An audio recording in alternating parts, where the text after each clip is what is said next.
My name is Katie Collins. I'm a vice president at G2G and work with Liz Powell on Women's Health Advocates. Liz is taking a much needed spring break vacation with her kids abroad. So I'm going to do my best, Liz Powell, today. So thank you so much for joining us. We are so happy to have you. A quick overview of our agenda today. We're going to share some updates on what's happening in Washington, D.C. in the women's health realm. I'm going to go into a bit of detail about the work that we're doing for fiscal year 27, our women's health policy and budget work for the upcoming year. We have been deep in appropriation season, so there's lots to share there. Do a quick overview of women's health advocacy policy priorities, share about upcoming events. We have a lot of upcoming events to talk about, including our big May 21st, our second annual Hill Day. And then just a quick reminder to everybody at the end about how you can get involved if you're not already.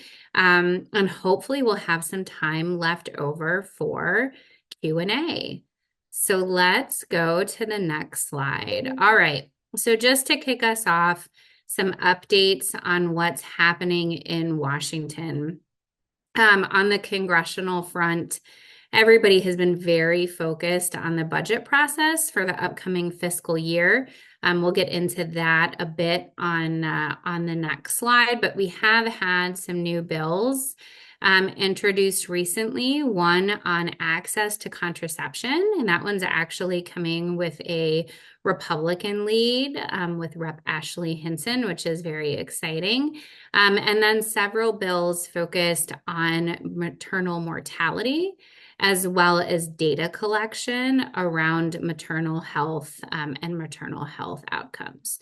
So a few things happening in Congress in addition to that budget work. And then over in HHS, I'm actually going to get to this new partnership opportunity on another slide. I added it in twice, so I'm going to save that one.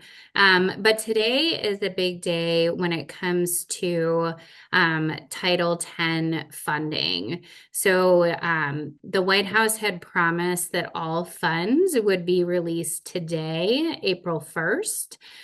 There was some concern that that might not happen. However, today the White House did announce that this would be the last funding from the Title X family planning program that Planned Parenthood chapters around the country would receive, and that they soon would be, quote, realigning Title X with the president's pro-life and pro-family agenda. So I guess the positive news is it does look like that funding that we thought might not be distributed will be distributed, but unclear about what the future holds, as there's been no specifics about what exactly that realignment means or when that would happen. So we'll be keeping an eye on that. The United States Task Force for Preventative Services has not met once again. That meeting has been delayed multiple times, and then the March meeting was again delayed. So as folks know, this can impact any type of preventive care for men and for women, but can have a big impact, especially on screenings, cancer screenings for women. So that's something that we're paying close attention to. And then wanted to share an update on ARPA-H. So as folks know, the Sprint for Women's Health program that was started in the previous administration had been a welcome boost of new funding for women's health research. Apparently, it has been confirmed that that funding is coming to an end. So all contracts with vendors, those contracts have been canceled. So they're finishing the spend for current projects, and then that's it. So disappointing. We have heard that there will continue to be women's health funding in other projects, but that the Sprint for Women's Health is indeed concluding. So let's go to the next slide. Yeah, so I had mentioned, we keep throwing around FY27 appropriations. So I'm just going to spend just a quick minute breaking down what that means. So the appropriations legislation, or the budget legislation, the legislation that funds the government and government programming, is a must-pass, theoretically, piece of legislation that has to happen every year for the government to function.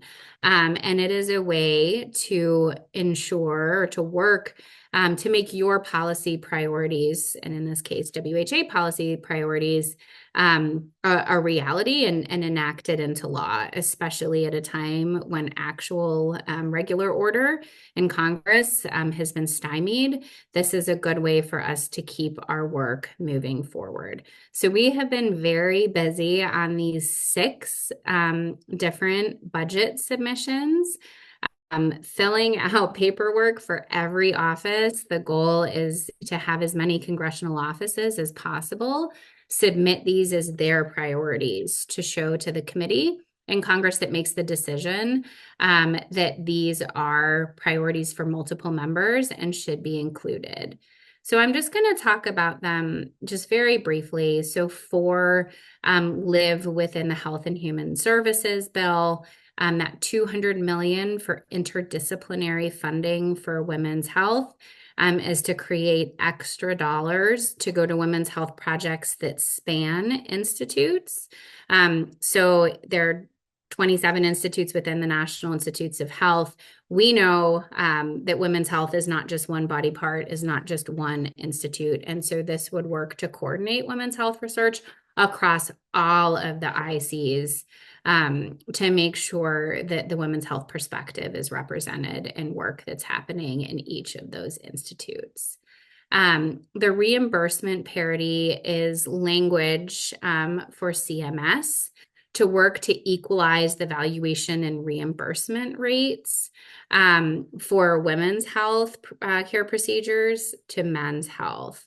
Across the language is written to have this be effective across various CPT codes, which is the reimbursement code, and to make sure that doctors and surgeons who work on women's health are reimbursed and paid equally to what that work would cost in men. We're finding, as many of you who work on this work stream know, that when reimbursement rates are not the same, we drive talented physicians and clinicians out of that space because they don't make the money, or hospital systems even make that choice because it's not a lucrative reimbursement.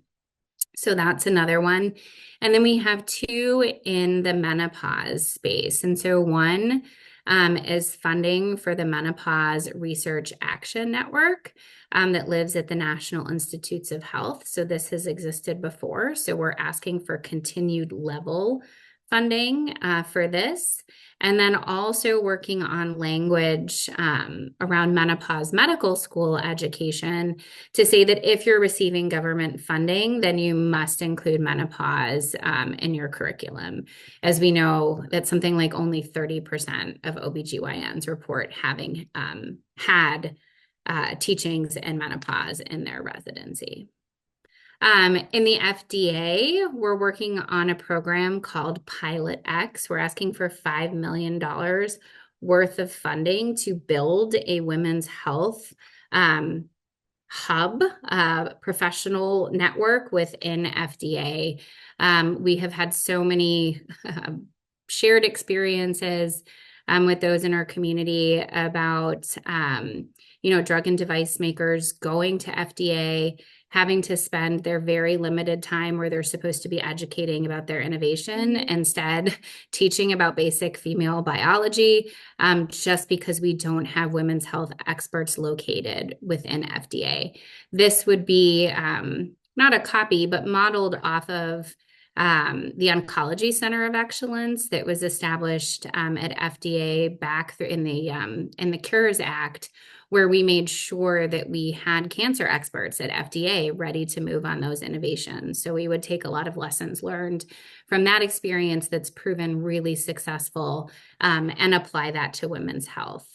So that's what Pilot X is. I'm really excited about that. I think it has the potential to make a really big difference, and to establish a precedent for the need for women's health expertise within our government. And then that last one there is in the Department of Defense bill, $10 million, which is an increase. I believe that this year that funding line is $3 million for women's warfighter readiness. Given the changes, I guess, probably since we've met last time, where we are now in a war in the Middle East, Republicans, both the administration and in Congress, are coming to the table wanting to spend big on defense, wanting to raise that budget, and we want to make sure that women's health is a part of that. All right, let's go to the next slide. Okay, I just want to share a few things again that have happened in our space event-wise. So back on March 10th, Women's Health Advocates hosted the first ever Endo and Adeno Hill Day. So really exciting to be bringing our advocates together for a congressional briefing on the Hill. So thanks to our Endo and Adeno committee who led this and who came to the Hill to speak and share your experiences.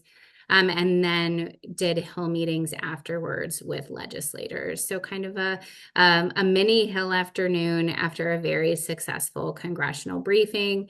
I know we've talked before about how we feel like we are at an inflection point for endometriosis. This is a bipartisan issue that has been getting a lot of attention, both in Congress, but also within this administration.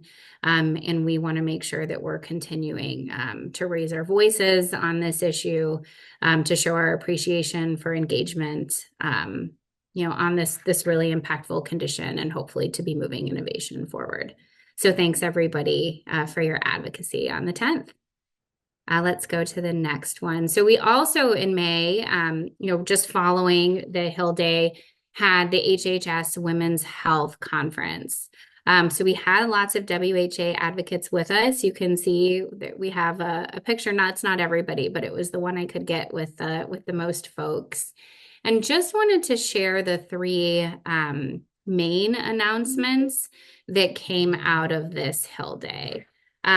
So the first one is, and Griffin, I think we've got your little calendar reminder up, just so you know, no big deal. Thank you.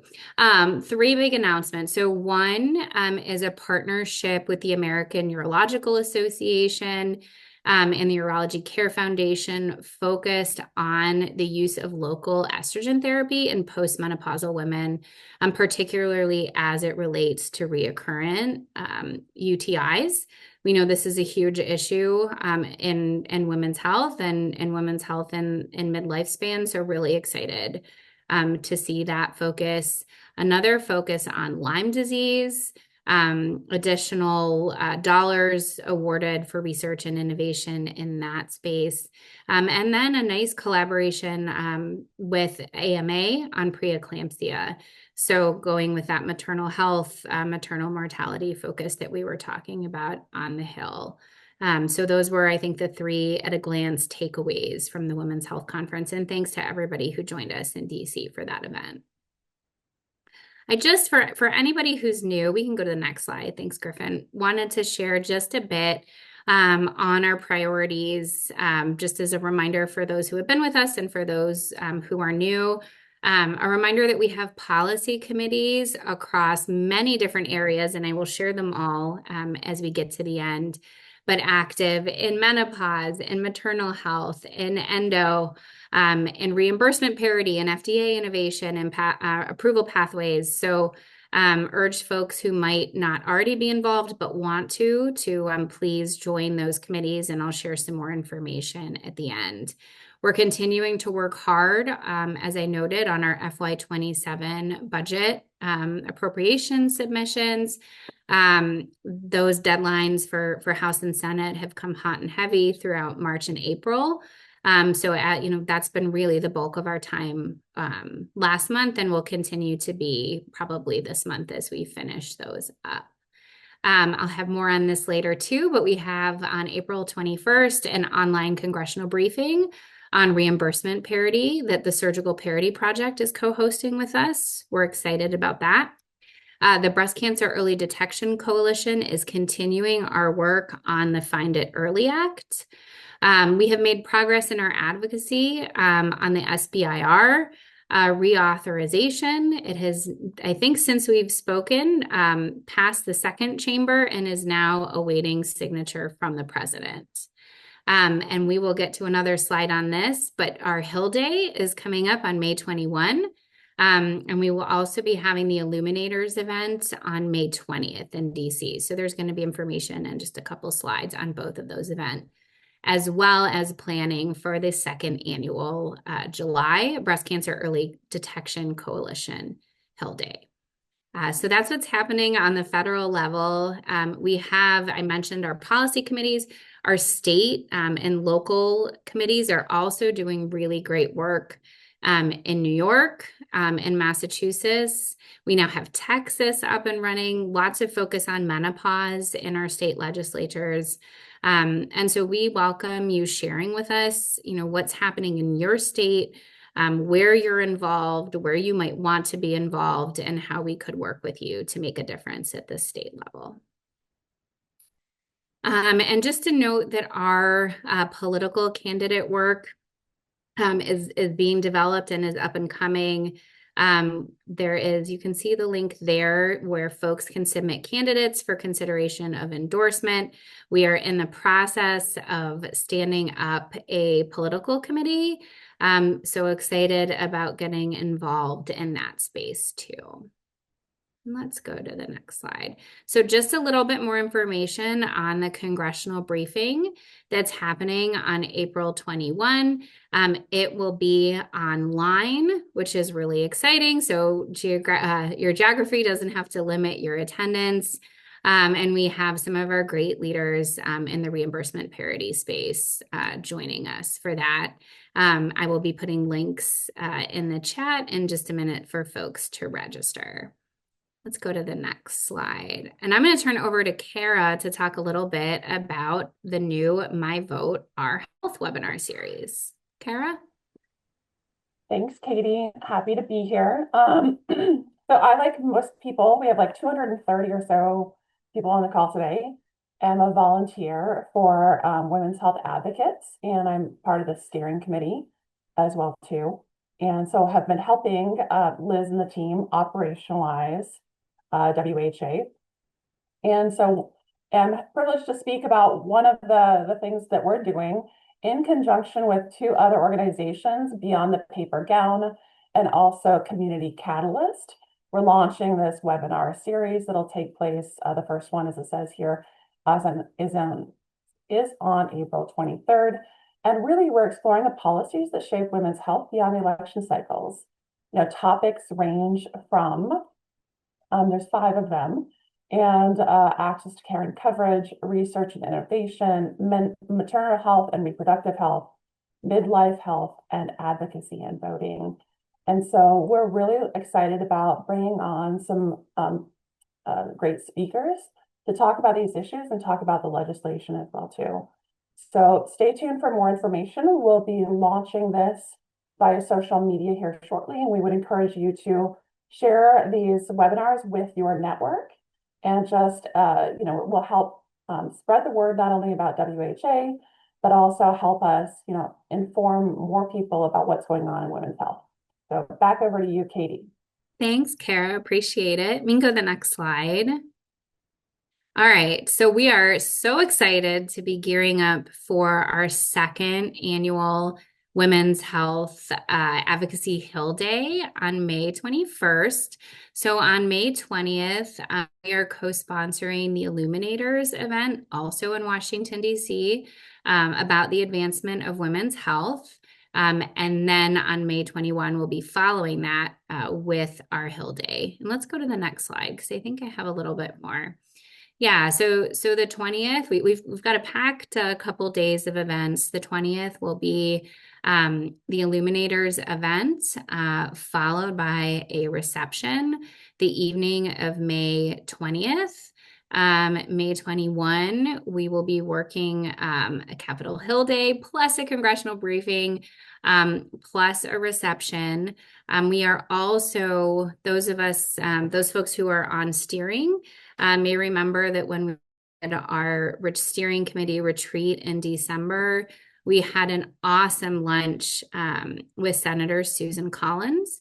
So we are looking at also filling in here probably either the evening of the 20th or the morning of the 21st, a steering committee event with Senator Capito from West Virginia, a Republican, who is a lead on the budget for health and has been a real champion in the women's health space. So keep an eye out for that to get added for steering here. Let's go to the next slide. Okay, get involved. I know lots of you already are, but there may be some who aren't. Let's go to the next slide. Okay, I mentioned our policy committees, so they're listed here. We have tried really hard to organize around the issues that our community is passionate about and experienced in. So this is where we are. We understand there may be some other areas that aren't represented here. So also reach out to us if you see something here or see something missing and want to be involved in something that is not currently represented. But we have mental health, menopause, endo, breast cancer, maternal health, sexual health, fertility, the FDA innovation pathways, and then reimbursement. And Leslie notes that heart health is being added. So thank you, Leslie. That cardiovascular space is very important. And bone health as well too. Yeah. Say that again, Kara, sorry. And bone health as well too. Bone health. Okay, excellent. Excellent. And then just to show what's happening in the various regions, we have committees in Arizona and Boston and Texas and Philly and Pittsburgh and New York. So thank you to all of our steering committee folks who are also stepping in to lead at the local and state level and tie these federal level issues that we're working on, down into our local and community level. We really appreciate it. And the next slide. All right. Just a reminder for our steering committee and for our executive committee, we would love to have you join us. Our steering committee and executive committee folks will be featured at our Hill Day. So just another reason to keep that in mind if that's something that you are interested in, if you choose to sponsor May 21, we'll be highlighting our steering committee and our executive level sponsors at our congressional briefing and at our reception. So we would love to have you involved. All right. Next slide, please. Yeah, just a reminder that if you are in steering, we do, so we have our Hill Day in the summer in May, and then we've been trying to do a retreat, at the opposite half of the year in December in DC. So this is a great picture from the Capitol steps from that event.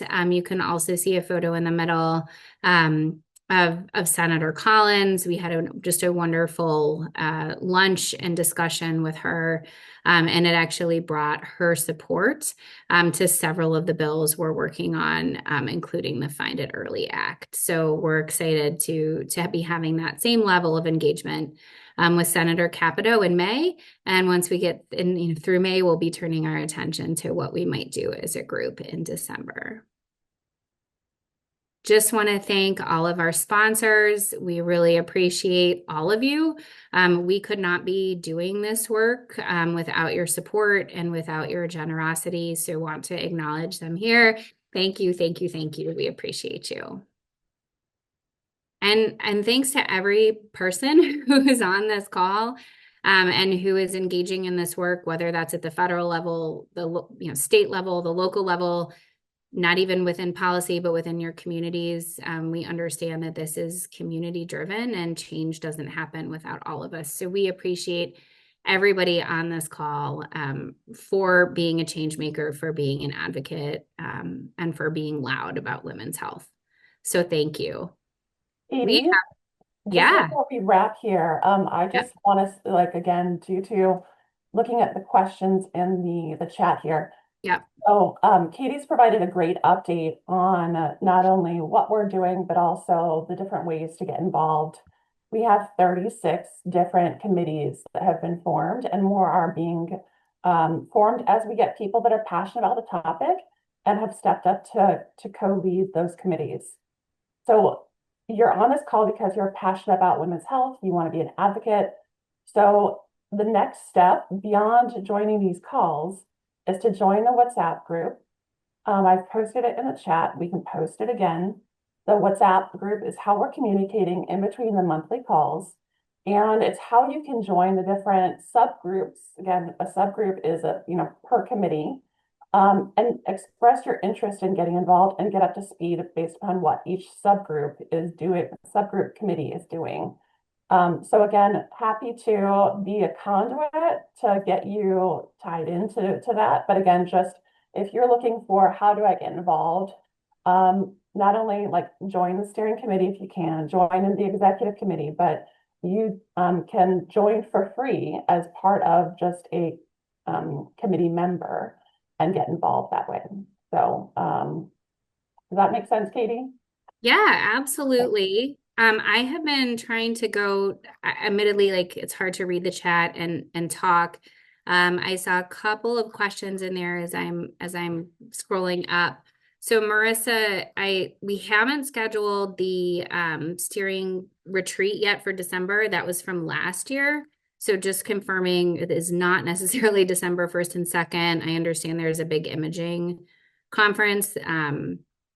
That conflicted with the steering retreat last year. So we'll do our best to avoid that. I saw some questions on reimbursement and reimbursement parity. And what does that mean? And I'm not intimately involved with each of the policy committees, but yes, I believe the reimbursement committee is looking at, one, equity in reimbursement, like I talked about with the urological reimbursements, but also reimbursement of innovations, across the sphere, knowing that when we have FDA approved innovations, if we are not reimbursing them, we are not allowing access to them. So we can have all of these FDA cleared new drugs and devices, but if we don't pay for them, essentially they die on the vine. So that's what the reimbursement committee is about. And I'm going to take one more minute here. Kara, is there anything else any other questions we should answer before we go? No, again, so again, the health area, I just posted the priorities, or you can go to the womenshealthadvocates.org website to learn what the health area focuses are. Those are our priorities. Again, we're focused at changing legislation or impacting legislation at a federal and state level. The regional committees, again, are still being formed, as Katie said. A lot of that is focused on what's happening at a state legislation level, as well as doing events to get people to educate and provide awareness at a state level as well too. We also have operational committees that are actually like doing the work to whether it be marketing or fundraising or fundraising and there's another one out there. But again, like we are all volunteers, and whether we're volunteers through the steering committee, volunteers through the executive committee, volunteers just as a non-paid member, which we need all of you and all of your support to continue to build this grassroots movement and make impacts in women's health. Absolutely. So with that, I want to thank everybody for joining us. I know you are busy. There are lots of things that could occupy your time. So thank you for being here with us to advocate for women's health. And we will be, for those of us on the steering committee, we'll be hopping over to the steering call next. So happy April, happy spring, and be well. Thank you.